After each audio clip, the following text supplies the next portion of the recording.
Bonjour Elisabeth Lévy. Bonjour Patrick, bonjour à tous. Alors un clip de rap à la gloire du député insoumis Louis Boyard avec des menaces de mort enflamme depuis ce week-end les réseaux sociaux. Écoute. Je pèterai le champ à la mort du banc, je le pèterai à la mort de sa fille. Je pèterai le champ à la mort de Maréchal, comme mon grand-père à celle du Maréchal. Verbalement, que des rafales de pro. Faites la place à l'Assemblée, il y en a 89 de trop. Je viens du 9-4 comme les Boyards, je suis un fils de prolo comme les Boyards. Ouais. Alors, Oui. la traduction, c'est au cas où vous n'auriez pas compris, c'est que cet immense artiste nommé Yanni boira le champagne à la mort des Le Pen, toutes générations confondues.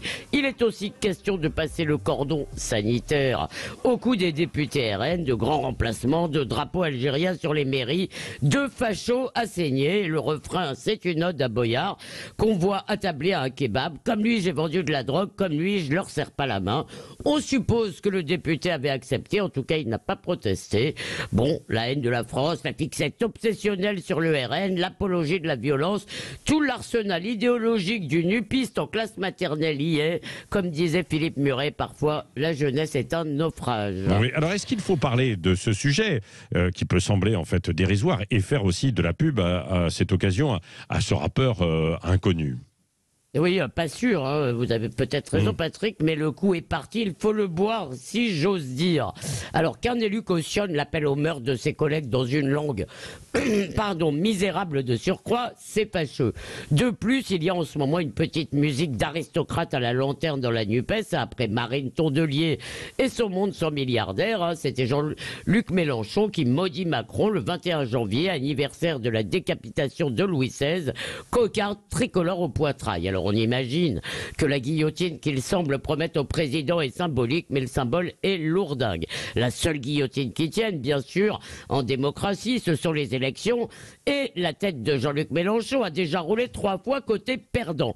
Alors sa dernière cartouche, c'est de flatter les passions tristes, de désigner chaque jour à la haine un ennemi du peuple, les riches, les policiers, les islamophobes, les fachos, le CRIF, et il a un public qui en redemande. Alors ceci étant, je ne suis pas sûr qu'il fallait en appeler au ministre de l'Intérieur comme l'a fait Marion Maréchal, parce que tout de même, il n'y a pas de quoi s'affoler. Les insoumis ne vont pas prendre le palais d'hiver. Tout ça, c'est du cirque d'hiver, si j'ose cette mauvaise blague. Seulement, attention, même cette révolution d'opérette peut dévorer ses enfants ou ses parents.